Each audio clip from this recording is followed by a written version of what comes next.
오늘은 주기도문 세 번째 시간인데요. 주기도문의 내용을 보면 세 가지씩 강구를 하는 것이 있습니다. 하나님에 대하여 세 가지를 강구를 합니다. 하나님의 이름을 위하여, 하나님의 나라를 위하여, 하나님의 뜻을 위하여. 그래서 하나님의 이름은 거룩해지게 기도하고, 하나님의 나라는 임하는 것을 기도하고, 하나님의 뜻은 이루어지는 것을 기도한 거예요. 그래서 하나님에 대한 세 가지 기도가 주기도문 안에 있어요. 그 다음 우리에 대한 세 가지 기도가 있습니다. 그것이 오늘 우리가 읽었던 일용할 양식을 위하여 기도하고, 그 다음에 죄 사함을 위하여 용서에 대한 기도를 하고 있고, 그 다음 또 한 가지는 시험에 들지 않을 것과 악에서 구원받을 것을 기도를 합니다. 시험은 있다 없다? 시험이 없게 하옵시고 하는 것은 성경에 없습니다. 그 기도는 틀린 기도입니다. 안 해도 되는 기도입니다. 시험은 아무리 없게 해달라고 해도 시험은 있어요. 시험이 있는데 내가 들어가지 않아야 돼. 그럼 내가 자주 들어가. 시험이 내가 들어가, 내 발로. 시험이 우리를 확 덮치는 게 아닙니다. 시험은 그냥 있어요, 웅덩이처럼. 근데 거기에 내가 들어가는 겁니다. 시험에 들지 않도록. 그 다음 한 가지는 뭐예요? 악에서 건져내달라고. 그렇게 기도하는 것이 우리에 대한 기도입니다. 그 다음 나머지는 나라와 영광과 건세가 다 아버지 것입니다 하는 것은 예수님이 하신 게 아니고 나중에 삽입을 해놓은 겁니다. 그래서 관로를 묶어놨잖아요. 자, 그랬어요. 우선 오늘 우리 두 가지란다. 우리를 위한 이 강구에 대해서 양식과 죄사함에 대해서 보시겠는데, 104문을 같이 읽습니다. 시작. 네 번째 강구에서 우리는 무엇을 위해 기도합니까? 답을 읽습니다. 시작. 오늘 우리에게 일용할 양식을 주옵라고 강구에서 우리는 하나님의 자유로운 선물로 우리가 금생에 좋은 것들을 알맞은 분량만큼 받을 수 있도록, 그리고 그분의 축복을 그것들과 함께 즐거워할 수 있도록 기도합니다. 그 다음 105문을 읽습니다. 시작. 다섯 번째 강구에서 우리는 무엇을 위해 기도합니까? 답을요. 시작. 우리가 우리에게 죄 지은 자를 사하여 준 것 같이 우리 죄를 사하여 주시옵고 라는 다섯 번째 강구에서 우리는 하나님이 그리스도로 인해 우리의 모든 죄를 그저 용서해 주실 것을 기도하는데, 우리는 그분의 은혜에 의하여 마음으로부터 타인들을 용서할 수 있기 때문에 이렇게 간구하도록 더욱 격려를 받을 수 있습니다. 아멘. 자, 이제 오늘 기도는 우리를 위한 기도입니다. 지난 시간까지 우리 기도는 하나님을 위한다는 자체가 좀 모순적인 말이지만은, 하나님에 대하여, 하나님을 위하여, 하나님의 무엇을, 하나님의 이름을 위하여, 하나님의 나라를 위하여, 하나님의 뜻을 위하여 기도하는 것이었고, 오늘 우리는 이제 우리 자신들을 위하여 기도하는데, 우리 자신들에 위해서 먼저 양식을 위해서 이제 기도할 것을 가르쳐 주고 있습니다.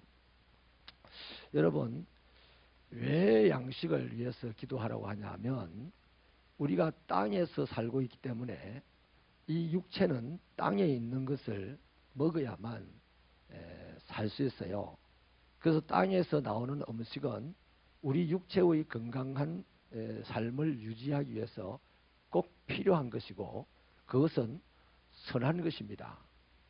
그래서 내 육체의 건강한 삶을 유지하는데 필요하고 선한 것이므로 우리는 양식을 위해서 기도를 해야 되는 것이죠. 근데 여러분, 재미있는 것은요, 재미난 표현이 있죠. 일용할 양식을 위해서 기도하라고 그랬잖아요. 평생 먹을 양식을 위해서 기도하라고 안 하잖아요. 넘치도록 있을 것을 위해서 기도하라고 하지 않고 당일 먹을 것을 위해서 기도하라, 이렇게 말씀을 합니다. 거기에는 우리가 생각할 거리가 많습니다. 성경 전체를 조망을 해보면 이제 예수를 이제 왜 오래 믿어야 되냐, 이런 데서 이제 중요한 것이 달라지거든요. 출애굽기를 읽어본 사람은 만나 사건을 알 겁니다. 만나를 하나님이 광야에서 농사를 짓지 않고 언제 움직여야 될지 모르는 이 사람들, 이 혁띠도 안 풀고 자야 될 이런 사람들에게 아침마다 만나를 주셨어요. 근데 그 만나를 자고 일어나서 거두러 갈 때에 당일 분량만 거두어냈습니다. 근데 또 말 안 듣는 인간들이 이틀 3일 먹을 양을 구해왔더니 그거 다 썩어서 못 먹게 됐다는 거죠. 그것만 봐도 예수님이 무턱대고 일용할 양식을 구하라고 한 게 아니고 그날 양식을 구하라고 한 말씀이 무턱대고 한 말이 아니다 말이죠. 아니고 성경 전체를 조망한 가운데서 하신 말씀입니다. 그래서 여러분, 양식이라는 것은 우리에게 좋은 것이고 필요한 것인데 그 양식을 우리가 넘치도록 소유해야 되느냐, 당일 먹을 것을 소유하고 살아야 되느냐, 이 부분에서 이제 성경은 도전을 합니다. 우리가 양식을 지금 자본주의 사회에서 하루 벌어서 열흘 먹을 양식은 벌 수 있어요.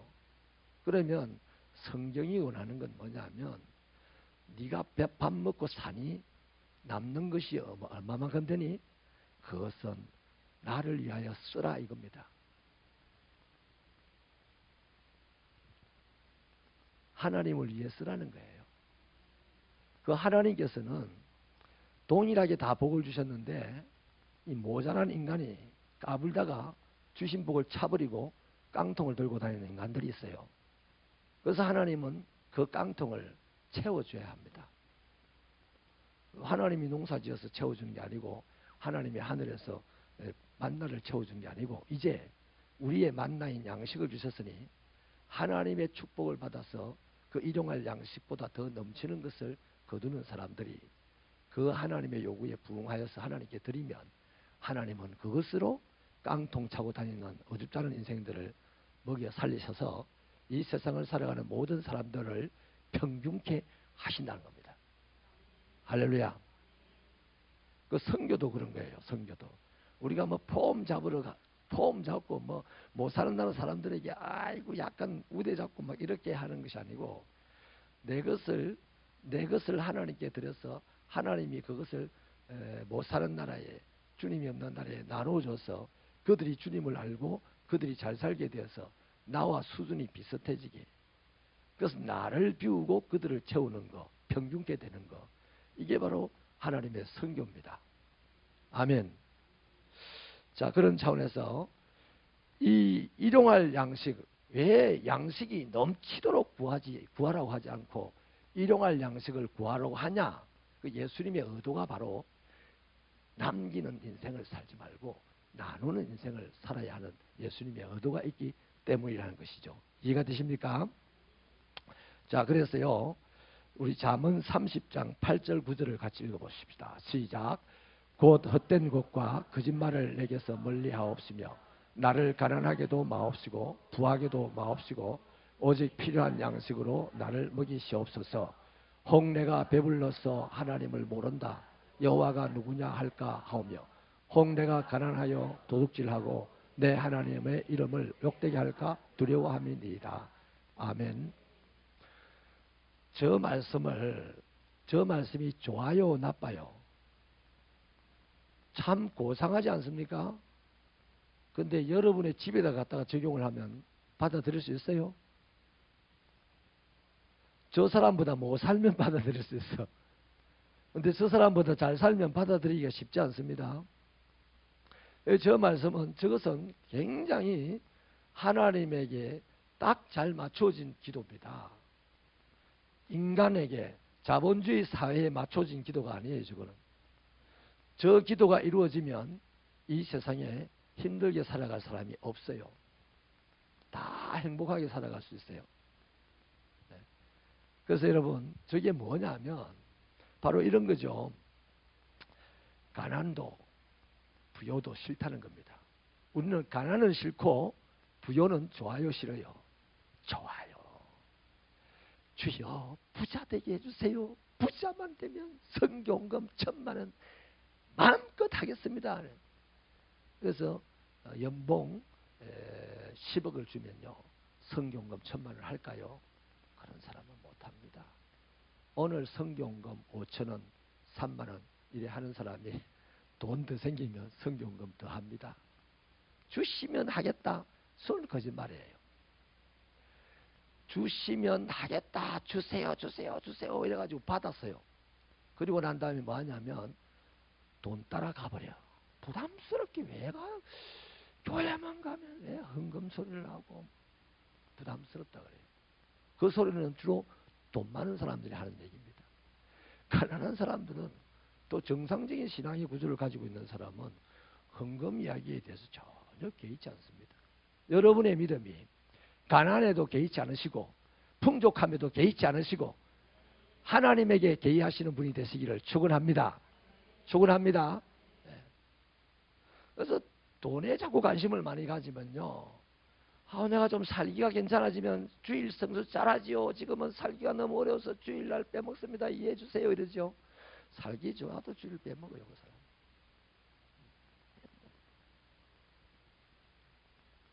그래서 여러분 요 잠언 30장 8절로 9절 이 말씀은 그날 내가 가난할지라도 그날 내가 부요할지라도 나는 가난과 부요에 상관없이 하나님을 인정하고 하나님을 신뢰하고 하나님을 높이는 사람이 되게 해주십시오. 그 말입니다. 지금.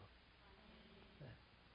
가난해도 하나님을 인정하고 하나님을 높이면 한 끼 더 먹기 위해서 그것도 정말 필요한 겁니다. 그러나 그것보다도 하나님을 예배드리는 것을 주일날 더 큰 이슈로 삼고 살아갑니다. 또 부유한 사람이요. 하나님에게 더 입각해서 살아가면 그 부유함이 별로 가치가 없어요. 바울이 하나님에 입각하여 사니까 그 부유한 것들을 다 분토처럼 버려두고 하나님의 일을 하러 떠났지 않습니까? 그렇게 되는 것이에요. 그래서 일용할 양식을 주시옵시고 양식은 좋은 것이고 필요한 건데 왜 주님이 일용할 양식이라고 딱 못을 박아 놓으셨냐? 그거는 이렇든지 저렇든지 양식이 많으면 하나님을 인정하고 나누며 살고 양식이 모자라면 그것으로 족하게 이기고 하나님을 예배하며 살아라. 바로 그겁니다. 할렐루야. 이렇게 살면 내가 가난한 것이 부끄럽겠어요? 안 부끄럽겠어요? 안 부끄럽죠. 가난하면서도 부자와 동일한 자리에 앉아서 예배를 드리는 것을 너무나 자랑스럽게 생각할 겁니다. 너는 형편이 되어서 예배를 드리지 나는 형편이 안 되는데도 예배를 드린단다. 얼마나 하나님 앞에서 자랑스럽겠어요. 이런 신앙으로 우리 회복되어지기를 축원합니다. 시편 34편 10절을 읽어보십시다. 시작. 젊은 사자는 궁핍하여 줄일지라도 여호와를 찾는 자는 모든 좋은 것에 부족함이 없으리로다. 아멘. 여러분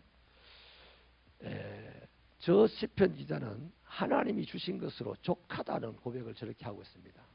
젊은 사자는 힘이 있으니까 먹을 것을 찾아서 자다가 배고프면 뛰어다니고 노락질을 하러 다니지 않겠어요? 그런데 만족을 못합니다. 그런데 하나님을 찾는 사람은 먹을 것을 찾으러 다니는 사람은 먹을 것이 넘쳐도 만족을 못해요. 사자가 씹어놓고 버리고 다른 먹을 것 찾으러 다닙니다. 그런데 하나님을 찾는 사람은 내가 먹을 것이 좀 부족해도 만족할 수가 있고 아까 말씀드린 먹을 것이 넘치면 나눠 먹을 수 있는 사람이 된다는 겁니다. 할렐루야. 그래서 이 사람은요.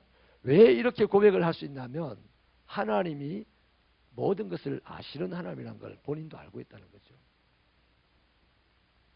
우리가 교리를 배울 때 설교 시간에 하나님은 전지하신 분이다. 모든 것을 아시는 분이다 그랬습니다. 그 모든 것을 아시는 차원이 뭐냐?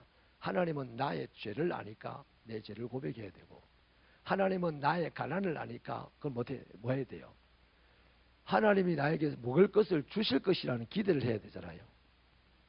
하나님이 모든 것을 안다는 이 말은 내 필요가 뭔지 무엇이 나의 필요인지 또 그 필요한 것이 얼마만큼의 양이 되는지도 안다 이 말이에요. 그래서 우리 세상 말에도 과하면 화가 미친다 하잖아요. 그죠? 너무 과식하면 배탈 나고 너무 과속하면 교통사고 나고 너무 과음하면 술병 들고 뭐 그런 거 있잖아요. 과하면 화감이 진다는 거죠. 그래서 하나님의 전지하심을 아는 사람은 사자처럼 먹을 것을 쫓아다니지 아니하고 하나님을 쫓아다닌다 이 말이에요. 내 필요한 것을 아시는 하나님, 내게 그때그때 주시는 하나님, 그 하나님을 찾아서 간다 이 말이에요. 멋진 고백입니다. 자, 출애굽기 23장 25절을 읽어보십시다. 시작. 내 하나님 여호와를 섬기라. 그리하면 여호와가 너희 양식과 물에 복을 내리고 너희 중에서 병을 제하리니. 하나님을 찾아가서 뭐합니까? 하나님은 우리에게 섬김받기를 원하시는 분이에요. 영광 받으시기를 원하는 분이에요. 예배를 받기를 원하시는 분이에요. 내가 가난해도 내가 먹을 것이 좀 부족해도 하나님을 찾아가서 예배를 드리고 하나님을 섬기면 나의 모든 필요를 아시고 필요한 분량도 아시는 그 하나님께서 물도 복된 물을 주시고 양식도 복된 양식을 주시고 질병도 지하여 주신다 이 말이에요. 그런 축복을 지금 얘기하는 겁니다. 그래서 여러분 이것이야말로 왜 그렇게 해주셨습니까? 전지하신 하나님이 또 모든 것이 가능하신 분이다 이 말이에요. 전능하신 분이다 이 말이에요.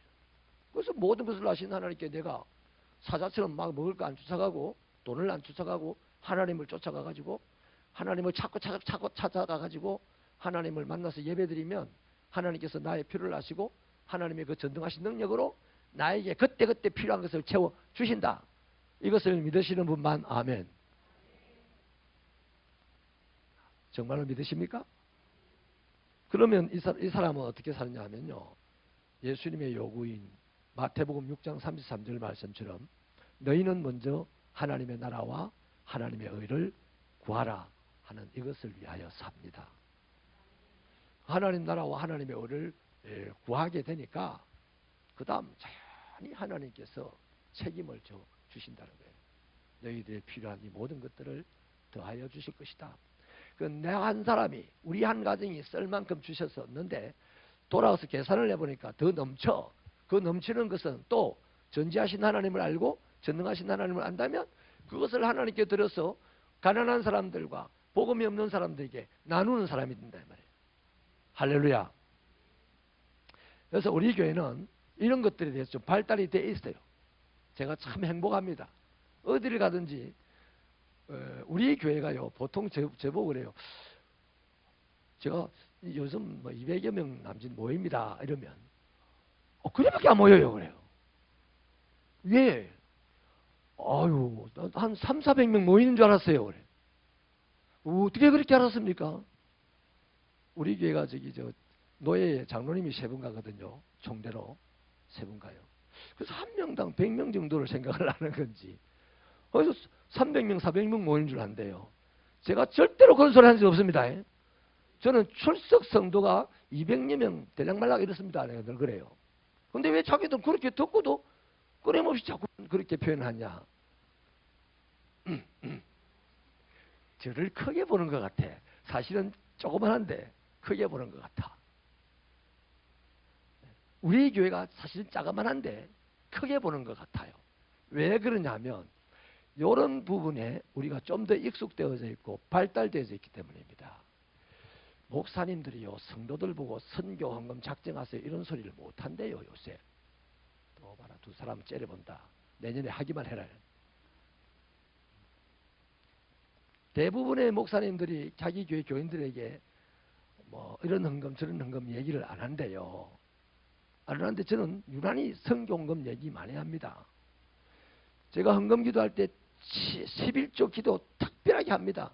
제가 설교를 통해서 헌금이 이렇게 저렇게 설교를 안 하지만은 헌금 기도 시간에 매주 합니다. 매주 합니다. 11조 헌금하신 분들, 감사 헌금하신 분들, 선교 장학예물 하신 분들, 작은 모임으로 가정에서 구역에서 주일학교에서 예배하신 분들, 교회를 사랑하여 건축 헌금하신 분들, 또 간절한 기도를 1,000번째 하신 분들 안 빼놓고 합니다.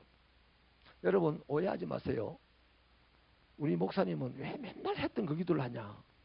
아주 안 이루어져서 그럽니다. 할렐루야. 그래서 우리는 여러분이 듣기에 좀 힘든 이야기일 수도 있어요. 이 요리문답이 말이죠.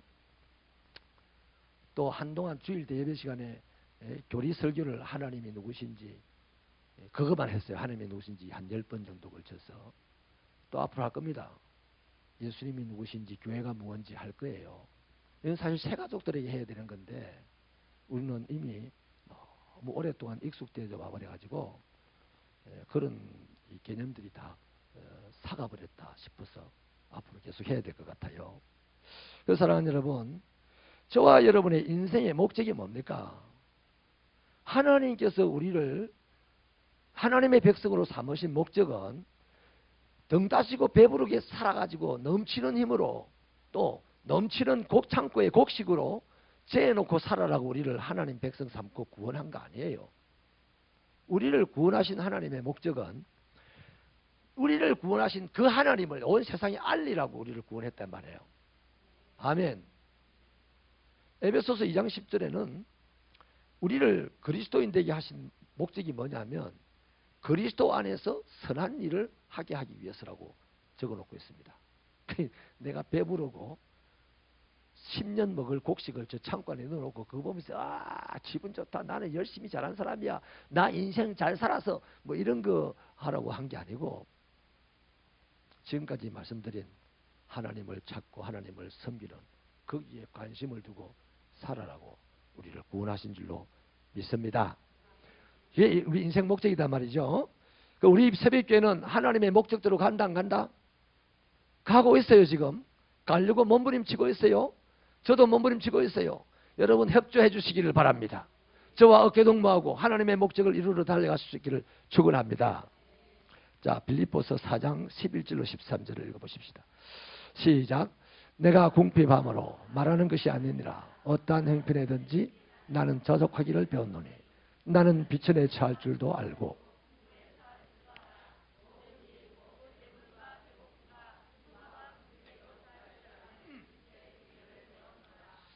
내게 능력 주시는 자 안에서 내가 모든 것을 할 수 있느니라.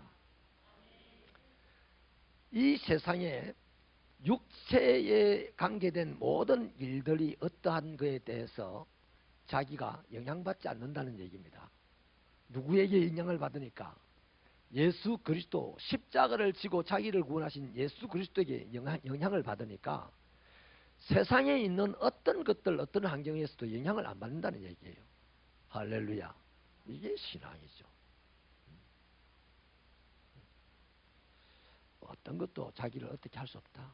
예수님만 나를 어떻게 할 수 있다. 이렇게 지금 선을 한 얘기예요. 그래서 이런 사람은요. 따라합시다. 자기의 가난을 부끄러워하지 않는다. 자기의 질병을 두려워하지 않는다.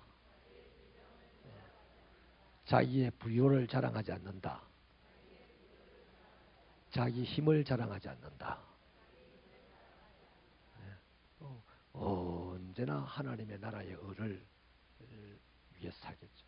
내가 가난해도 하나님 나라와 의, 내가 부유해도 하나님 나라와 의, 이것을 위하여 산다는 겁니다. 그래서 가난한 사람도 하나님께 영광 돌릴 수 있어요. 부자도 하나님께 영광 돌릴 수 있어요. 부자가 영광 돌리면 많이 돌린 거고 가난한 사람이 영광 돌리면 적게 돌린 게 아니에요. 얼마나 남긴 것이 얼마이냐를 주님이 봅니다. 가부의 두렙돈을 예수님이 칭찬을 했잖아요. 왜? 자기 재산이 두렙돈밖에 없는데 두렙돈을 다 드렸으니까. 할렐루야.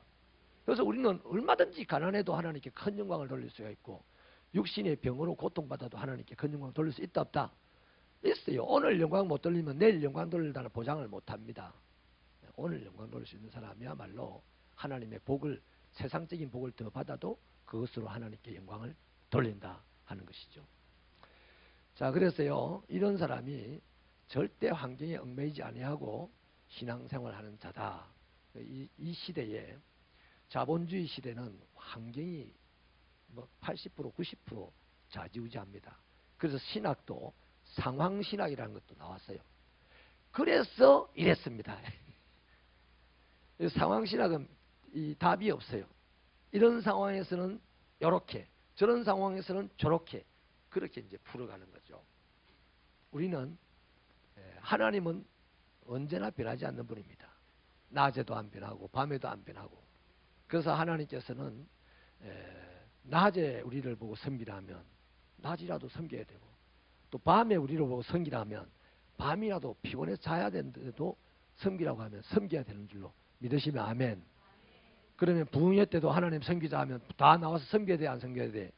3박 4일을 섬겨야 되죠? 평상시에는 주일만 섬겼던 분도 부흥회를 섬깁시다 이러면 그 하나님이 3일 동안 영광을 받겠다니까 3일 동안 열심히 섬겨야 되는 거죠.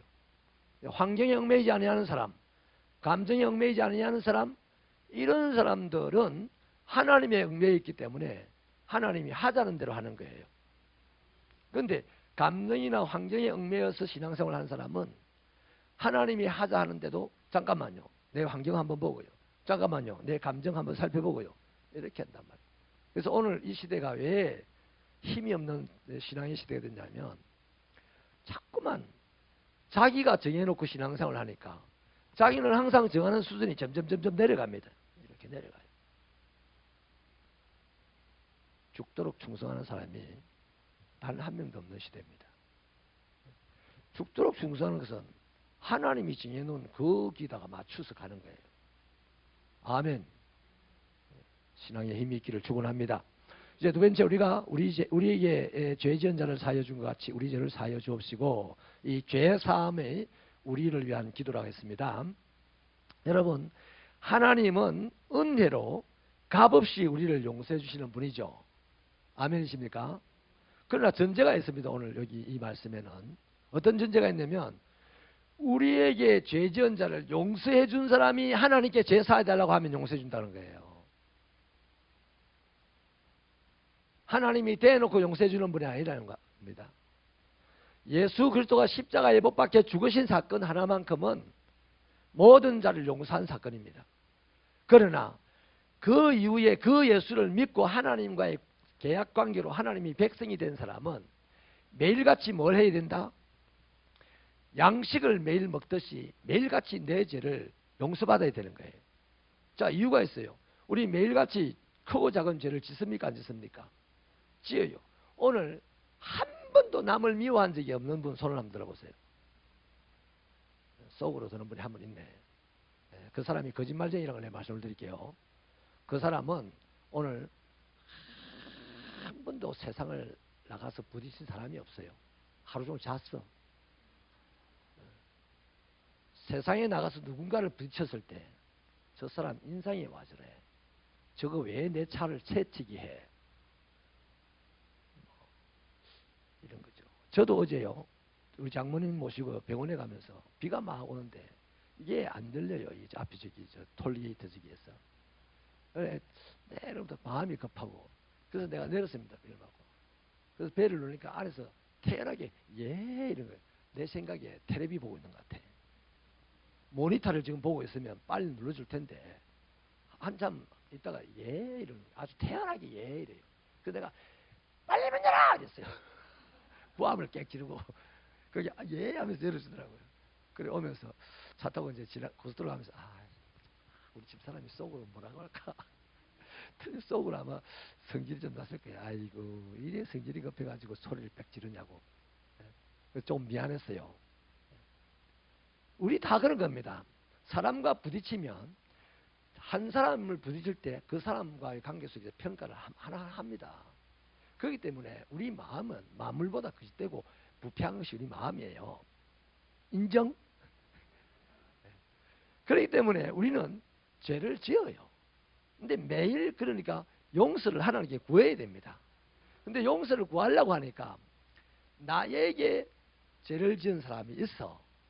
나에게 잘못한 사람이 오늘 하루에도 나를 째려본 사람, 내 그 사람, 내 김동현 집사님한테 늘 친절하게 대하고 늘 김동현 집사님 내가 그리워하고 볼 때마다 사랑으로 입맞춤을 해주고 싶은데 도덕상에 문제가 있어서 천국에 가서 해주려고 합니다. 천국 가서.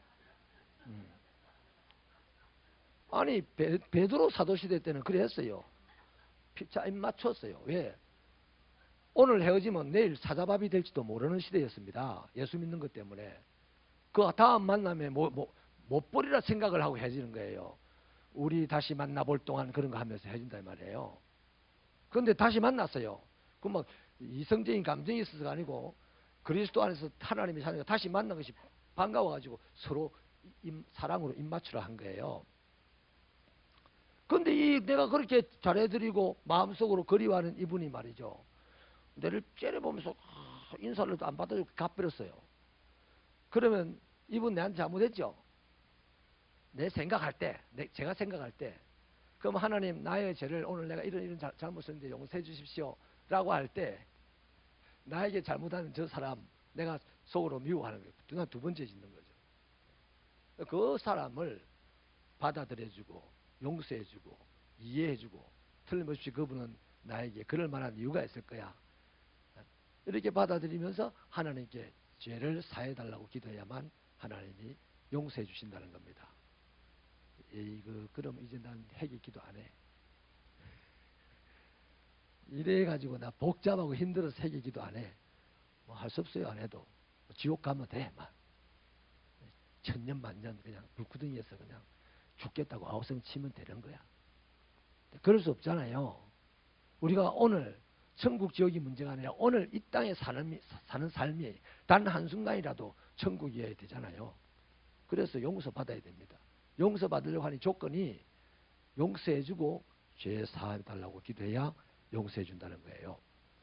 그런데 하나님께서 용서하시는 분의 입장에서 용서의 근거가 있어요.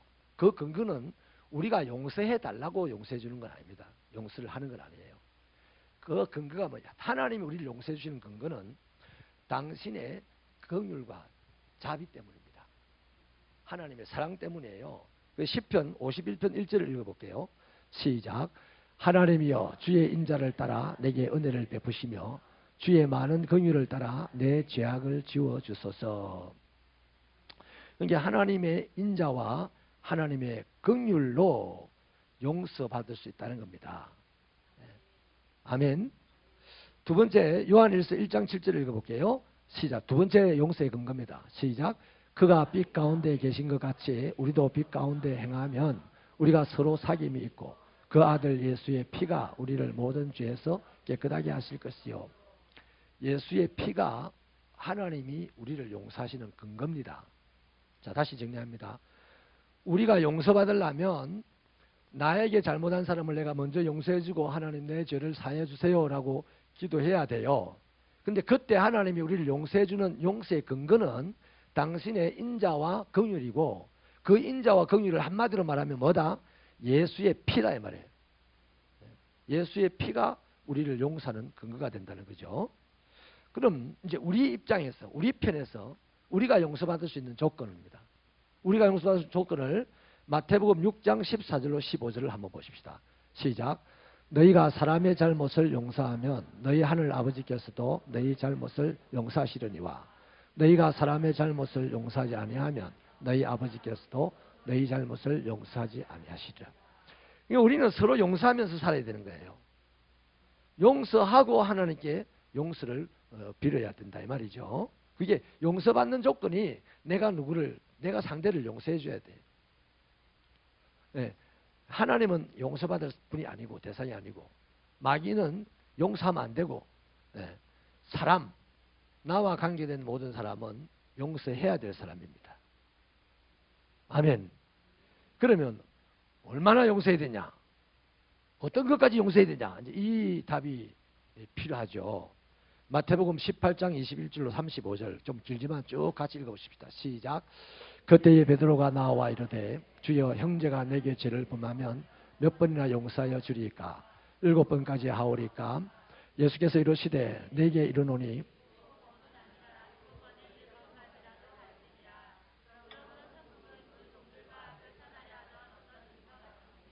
결산할 때에 10,000달란트 빚진 자 하나를 데려오매 갚을 것이 없는 자라 주인이 명하여 그 몸과 아내와 자식들과 모든 소유를 다 팔아 갚게 하라 하니 이르되 내게 참으소서 다 갚으리이다 하거늘 그 종의 주인이 불쌍히 여겨 놓아 보내며 그 빚을 탕감하여 주었더라. 그 종이 나가서 자기에게 100다너른 빚진 동료 한 사람을 만나 붙들어 목을 잡고 이르되 빚을 갚으라 하매 그 동료가 엎드려 간구하여 이르되 나에게 참아 주소서 갚으리이다 하되 허락하지 아니하고 이에 가서 그가 빚을 갚도록 옥에 가두거늘 그 동료들이 그것을 보고 몹시 딱하게 여겨 주 안에 가서 그 일을 알리니 이에 주인이 그를 불러다가 말하되 악한 종아 내가 빌기에 내가 내 빚을 전부 탕감하여 주었거늘 내가 너를 불쌍히 여김과 같이 너도 내 동료를 불쌍히 여김이 마땅하지 아니하냐 하고 주인이 노하여 그 빚을 다 갚도록 그를 옥졸들에게 넘기니라. 너희가 각각 마음으로부터 형제를 용서하지 아니하면 너희 하늘 아버지께서도 너희에게 이와 같이 하시리라.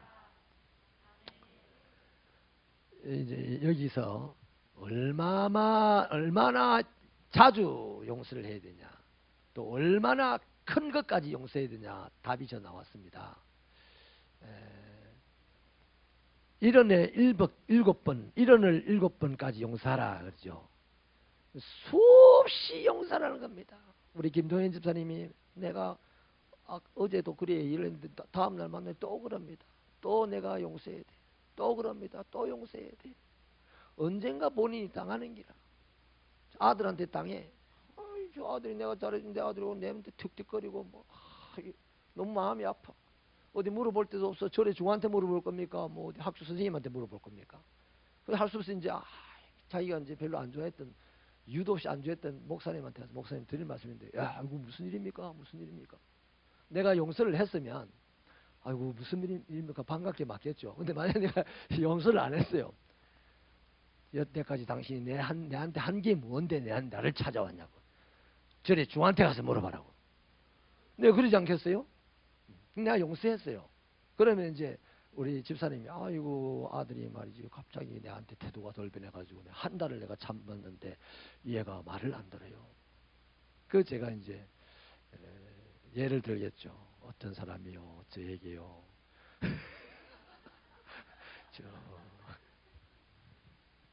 성령이 감동을 하겠죠. 하나님 살아계신데. 아멘. 그래서 이제 김동현 집사님도 문제 해결받고 나하고도 관계도 좋아지고 서로 사귐이 있게 되고 가서 아들을 용서해 주니까 아들도 또 이상하게 머리를 뻑뻑 긁으면서 아빠 죄송해요 하게 되고 그것도 안 되면 더 늦으면 지가 또 아들 낳고 괴로우면 아버지 생각을 합니다 하고 이제 이래 되는 거예요. 할렐루야. 그 또 아들이 30년 후에 아버지 생각이 납니다. 그때 생각이 납니다. 이럴 때 꿀밤만 때려주면서 가라 자식아. 내가 네 때문에 마음의 병이 얼마나 드는지 알아? 이런 아버지가 어디 있겠어요. 서로 사귐이 있을 줄 믿습니다. 그래서 따라합시다. 끝없이 용서하라. 여러분에게 실수하는 사람 여러분에게 가장 가까운 데 있어요. 서울에 사는 사람이 여러분에게 지금 잘못 안 합니다.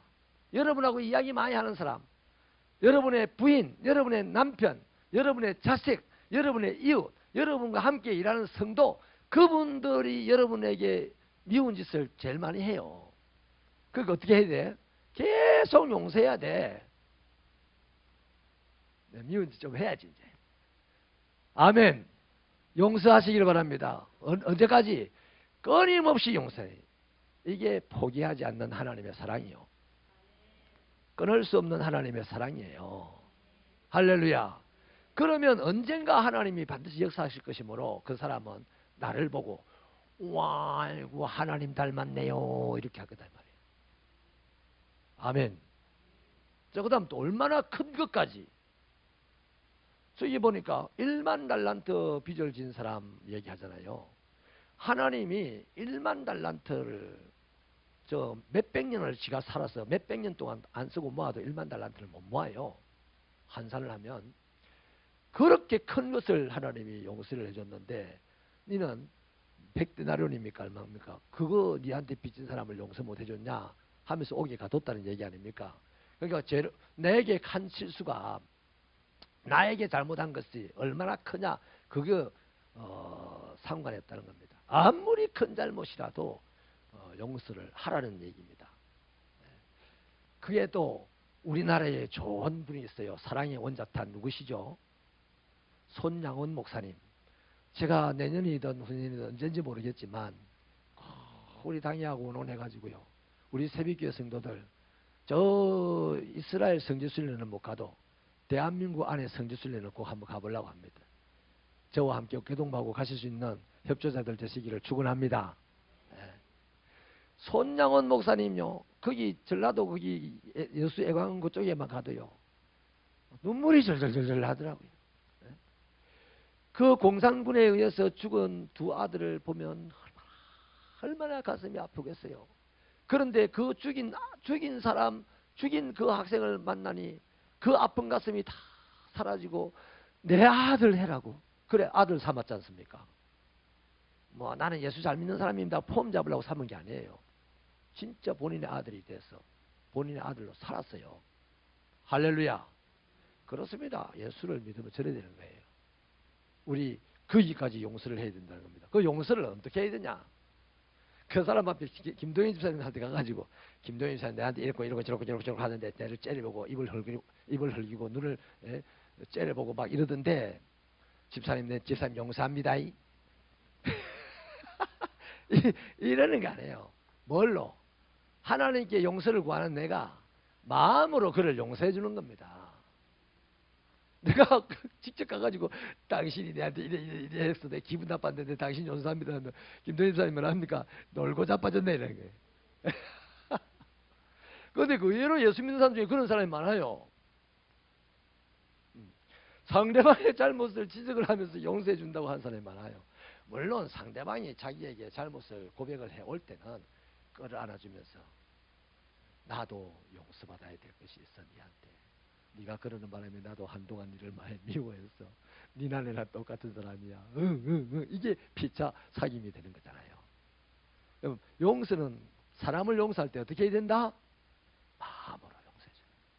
내 마음으로 용서하고 급하잖아요. 지금 하나님께 내 죄를 고백하고 용서를 받아야 되는데 찾아가서 용서해주고 오다가 싸워가지고 또 하나님께 회개가 안 된다니까. 그러려면 마음으로 용서하고 하나님께 용서를 받는 이것을 하라는 것이 바로 주기도문의 제3에 대한 기도입니다. 말씀을 마치겠습니다. 마지막으로 한 절만 읽으십시다. 에베소서 4장 32절요. 시작. 서로 친절하게 하며 불쌍히 여기며 서로 용서하기를 하나님이 그리스도 안에서 너희를 용서하심과 같이 하라. 저기 하나님이 세우시는 교회입니다. 우리는 서로 간에 친절해야 돼. 예수님이 우리에게 친절하셨잖아요. 친절하게 우리에게 오셨어요. 만약에 예수님이 분친절하셨다고 하면 야, 내 너희를 구원해 줄 테니까 너희들 천국까지 올라와. 내가 있는 곳까지 올라와. 이러지 않겠어요? 본인이 수고하기 싫어가지고 구원할 능력이 있는데. 근데 그분은 친절하게 우리에게 오셨어요. 그래서 예수 믿는 사람은 예수를 내가 믿습니까? 친절해야 돼요. 우리는 모를 때 불친절합니다. 왜? 불친절함으로 내를 우대 세우려고 그래요. 안녕하세요 이러면 네 이래야 우대가 돼. 숨기지 우대 안 합니다. 겉으로는 더러워서 우대해 주지만 속으로는 아주 그냥 발밑으로 낮춰봅니다. 그래서 예수 안에서 우리는 서로 어떻게 친절하게 만날 때 친절하게 만나요. 양상 막 온 사람들에게 만날 때마다 친절하게 인사해야 돼요. 친절하게. 할렐루야, 할렐루야. 노예 가면 이런 사람 많아요. 손을 탁 쳐봅니다. 싫어가지고. 새파랗게 젊은 사람이 그래요. 그것도. 언제나 안녕하세요. 잘 지내셨어요. 반갑습니다. 오늘 날씨가 어떻습니까? 괜찮습니까? 이렇게 친절하게 돼요. 아멘. 이게 신앙입니다. 이게 좋은 신앙이에요. 인사 빡 쓰고 걸어 맞춰가고 이게 신앙이 아니라니까요. 그 바리새인들이라니까. 그 다음 또 뭡니까? 서로 뭐하게 불쌍히 이게 긍휼입니다. 긍휼. 서로를 불쌍하게 여겨줘야 돼요. 긍휼히 여겨줘야 되는 거예요. 가난한 사람은 부자를 보고 어떻게 불쌍하게 여기게 됩니까? 부자 된다고 고생을 진작에 했을 거야. 고생 많았지요. 이래야 돼. 도둑질 많이 해가지고 부자되시키다 이러면 안 된다 말이야. 또 부자는 가난한 사람 보고 어떻게 됩니까? 그렇게 열심히 했는데 아직 때가 안 됐네요.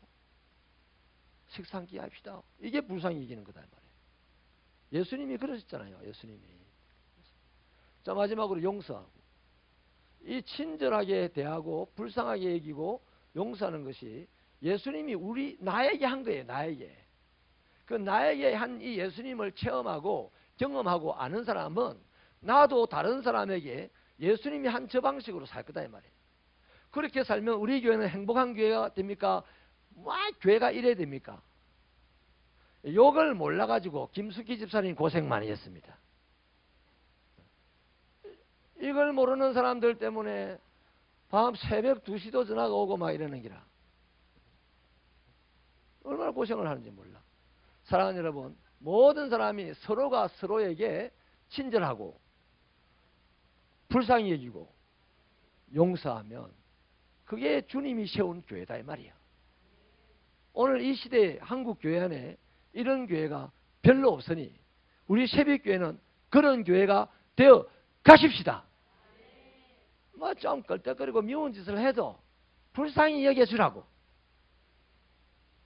아이고 저 인간만 교회 안 나오면 교회가 조용할 건데, 그런 인간들 다 니도 나가고 내도 나가면 교회에 하나도 없어요. 하나도 없어. 다 종이 한 장 차인데 안 그래요? 그냥 불쌍히 여겨주고, 또 좀 불편해 보이는 사람들이 있으면, 내 마음에 안 드는 사람이 있으면 내가 친절한 사람이 되어서 그냥 잘 받아들여주고, 또 나한테 잘못하는 사람이 있으면 마음으로 용서하고, 그래 살면 새벽교회는 좋은 교회 될 줄 믿습니다. 저 극동방송에 우리 교회 한번 합시다. 제가 우리 교회 하면 여러분 좋은 교회, 우리 교회 이래 안 하더라고 극동방송에. 다시 우리 교회. 그래 큰 소리로 좋은 교회 하더만은 좋은 교회 없더라. 친절히 여기고 불쌍히 여기고 서로 용서하는 교회가 없더라고요. 우리 교회 좋은 교회 한 그 교회가 그 다음 해 가가지고 싸워가지고 교회 두 개로 쪼개지고 말이죠. 수두룩 하더라고. 그 우리 교회 좋은 교회 극동방송에는 못 나가. 극동방송이 우리 교회 찾아오도 안 해. 그러나 예수님이 오셔서 우리 안에 행복을 주는, 생명을 주는 그런 교회에 되셔서, 교회는 적어도 복음 전가하는 교회, 없는 곳에 교회 세우는 교회, 하나님의 영광 드러내는 교회. 그러다가 어느 날 돌아서 보니 우리 교회 자녀들 가운데 양산을 다스리는 사람이 나오고 한국을 다스리는 사람이 나오는 것을 보는 저와 여러분이 살았을 동안에 보시게 되기를 축원합니다.